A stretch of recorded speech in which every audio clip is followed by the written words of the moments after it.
जी अपेक्षा आम्हाला होती की बिहारमध्ये नितीश कुमारजींच्या अध्यक्षतेखाली आणि त्याचबरोबर आमचे नेते आदरणीय प्रधानमंत्री नरेंद्रभाई मोदीजी यांच्या नेतृत्वामध्ये बिहारच्या निवडणुका ह्या होत होत्या।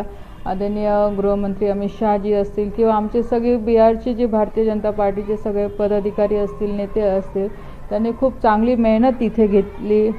विनोद तावडे साहेब असतील, त्याच्यानंतर आपले धर्मेंद्र प्रधान साहेब असतील, त्यांच्या सगळ्यांच्या मेहनतीने आज बिहारमध्ये खूप चांगला निकाल आपल्याला बघायला मिळतो आहे।